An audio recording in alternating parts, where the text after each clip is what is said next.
Corporates जो ad films बनाना चाहते हैं उनके लिए आपकी क्या एडवाइस होगी कि how ad film can be beneficial to a brand and business? देखिए, सबसे विजिबल जो मीडियम है वो सिनेमा और टेलीविज़न का है। तो जितने ज़्यादा कॉर्पोरेट्स, जितने ज़्यादा प्रोडक्ट्स, जितने ज़्यादा ब्रांड मैन्युफैक्चरर्स ये रियलाइज़ करें, ये उनके लिए फ़ायदेमंद है। हर कॉर्पोरेट के लिए एक आइडेंटिटी ज़रूरी होती है और कॉर्पोरेट फिल्म्स वो आइडेंटिटी को आगे बढ़ाता है लोगों तक। पहले ये हुआ करता था कि आप यूमैटिक या बीटा कैम या 35mm पे बनाते हैं और एक किसी मखसूस जगह उसको दिखाते हैं, लेकिन आज ऐसे है नहीं। आप उसको यूट्यूब पे लगाइए, सीडी दीजिए, वो अपने घर में बैठ के देखेंगे। जैसे ब्रोशर बनता है, एक बहुत अच्छा तजुर्बा मैं आपके सामने शेयर करना चाहूँगा। जब इन्फोसिस की शुरुआत हुई थी तो नारायण मूर्ति साहब के सारे जितने प्रमोशनल फिल्म थे उनके मेरे ही बनाए हुए थे और वो खुद अपने आप घंटों स्पेंड करते हुए स्क्रिप्ट पर बैठते थे। एडिटिंग में हमारे साथ बैंगलोर में स्टूडियो में बैठते थे, क्योंकि वो उतने पर्सनली इन्वॉल्व थे और शायद वैसा ही विजन होना चाहिए एक लीडर के लिए, जैसे इन्फोसिस जहाँ आज है, जहाँ से उनकी शुरुआत हुई थी। तो उनका कहना ये था, मानते थे वो, और वो एक सही एग्जाम्पल है कॉर्पोरेट फिल्म्स के बारे में। मैं उनसे पहली बार मिला तब वो बड़ा अच्छा खूबसूरत सा ब्रोशर मुझे उन्होंने दिया और कहने लगे, बेग साहब आप ये मेरी कंपनी का ब्रोशर है, आप देखिए। मैं उसको देखता रहा, तो कैसे लगा आपको? मैंने कहा बड़ा अच्छा बनाया हुआ है, बड़ा खूबसूरत है, looks very nice. So he said that's what exactly I mean, it looks very nice, but would you read it and tell me honestly how much time would you give it? आप जाते जाते गाड़ी में पढ़ लेंगे या अपनी secretary को दे देंगे? करते क्या हैं आप? ये ब्रोशर मैं इतने पैसे खर्च करके इंडिया की सबसे टॉप एजेंसी ने इसे बनाया है, सिंगापुर में प्रिंटिंग हुई है। अगर मैं किसी सीईओ को पिच कर रहा हूँ या एमडी को पिच कर रहा हूँ, ये बताइए उनके पास कितना टाइम होगा ये ब्रोशर फ्रंट टू बैक पढ़ते हुए, या पढ़ते भी हैं क्या?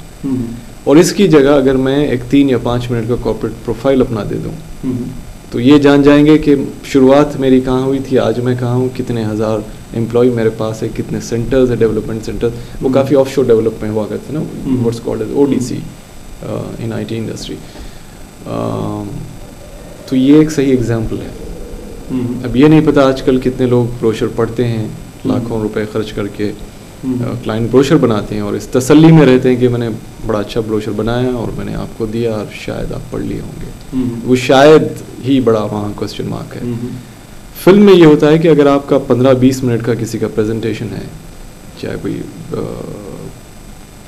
कॉन्फ्रेंस में हो, किसी सेमिनार में हो, किसी बिजनेस पिच पर हो, 3-5 मिनट की एक सीडी आपके पास है और आपने प्ले किया और 3-5 मिनट में आपने अपने 20, 25, 30, 100 जितने भी साल का अपना बिजनेस जहाँ भी है, जितने ममालिक में, बहुत ही इफेक्टिव अंदाज में, रिजल्ट ओरिएंटेड अंदाज में आप अपनी ऑडियंस को कैटर कर सकते हैं। मोहम्मद अली बेग साहब, एक चीज़ बहुत इंटरेस्टिंग ये है कि अमूमन जो इंडियंस हो वो फॉरेन कंट्रीज़ में जाते हैं उनके एड्स बनाने के लिए, अच्छी क्वालिटी रखने के लिए, लेकिन यहाँ पे ये देखा गया है कि फॉरेन कंपनीज आपके पास आती हैं एड्स बनाने के लिए। और एक बहुत बड़ी चीज़ ये है कि आपने हॉलीवुड के आर्टिस्ट के साथ काम किया, जैसे कि एवी सिनेमाटोग्राफर हैं, तो ये इंट्रैक्शन किस तरह रहा और ये इंटरनेशनल जो एज है वो आपको किस तरह से मिली?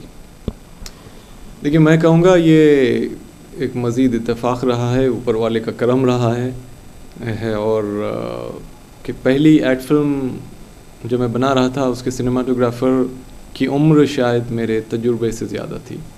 और कई बार ऐसा हो, थिएटर में भी कई आर्टिस्ट के साथ, टेक्नीशियंस के साथ मैं काम करता हूँ जिनके करियर की शुरुआत मेरे पैदा होने से पहले से हुई।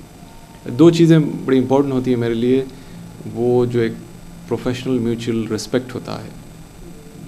आप भले ही काम करें मेरे साथ नाम सुन के या बाबा की इज़्ज़त करके या शायद बाबा के साथ काम किए हों, लेकिन it's extremely important for me that we share a perfectly mutual professional relationship और एक ज़ाती तौर पे एक अच्छी समझ बूझ हो, काम करते हो, स्टेज पे हो या सेट पे हो, ये मेरे लिए अहमियत रखता है। ये अहमियत नहीं रखता है कि वो हॉलीवुड के हों या बॉलीवुड के हों या हैदराबाद के हों, इनपुट्स जो होते हैं शुरू से ही मेरे एड्स में, मेरे थिएटर में, वो टॉप ऑफ द लाइन रहे हैं। और जैसे मैंने कहा, ये इत्तेफाक रहा है कि बहुत ही सीनियर, सिर्फ हॉलीवुड के ही नहीं, हिंदुस्तान के भी, चाहे वो म्यूज़िक डायरेक्टर्स हों, सिनेमाटोग्राफर्स हों, एक्टर्स हों, सेट डिज़ाइनर हो, कॉस्ट्यूम डिज़ाइनर हो, बहुत ही सीनियर लोगों के साथ काम करने का मौका मिला है।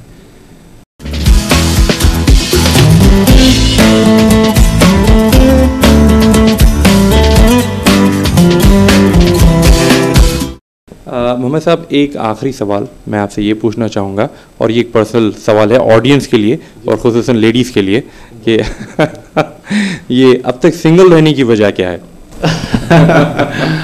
देखिए, एक बेचारे बेरोज़गार आदमी से कौन अपनी ज़िंदगी गुजारने का, क्या कहते हैं आप, रिस्क लेना चाहेगा? कौन वालिदैन चाहेंगे कि वो एक वाहियात एडवर्टाइजिंग एड फिल्म मेकर और ये थिएटर डायरेक्टर के हाथों अपनी दफ्तर को सौंपें?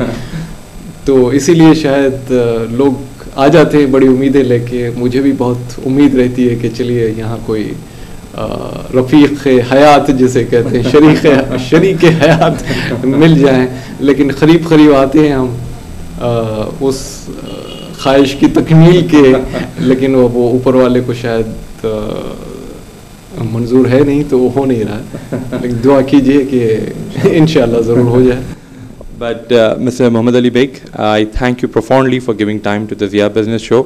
और हमको बहुत नाज है, फ़ख्र है आप पे और आपके काम में, और हम दुआ करेंगे इंशाल्लाह that you grow and you reach the heights which you have already reached, but I think you can touch the sky and beyond।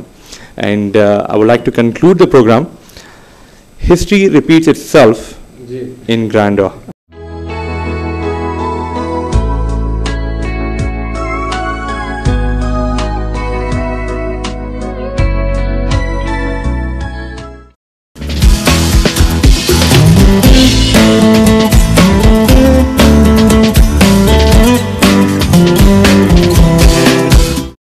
इस प्रोग्राम को मैं इख्तिताम करता हूं एक ख्याल के साथ। हमारे मुल्क के हुक्मरां तरक्की की बात करते हैं, लेकिन ये तरक्की लेके आई है एक अजाब गरीबों के लिए महंगाई की सूरत में। एक तरफ तरक्की से बड़ी बड़ी इमारतें बन रही हैं, दूसरी तरफ गुर्बत बढ़ रही है और लोगों को जो बेसिक नेसेसिटीज हैं वो उनको खरीदने के लिए मुश्किल हो रही है। तो ये तरक्की एक बहार की तरह है, और मैं इस प्रोग्राम को ख़त्म करने से पहले आपको एक शेर के साथ इसको ख़त्म करना चाहूँगा। बहार मौत का पैगाम है कली के लिए, चमन में फूल परेशान हैं जिंदगी के लिए।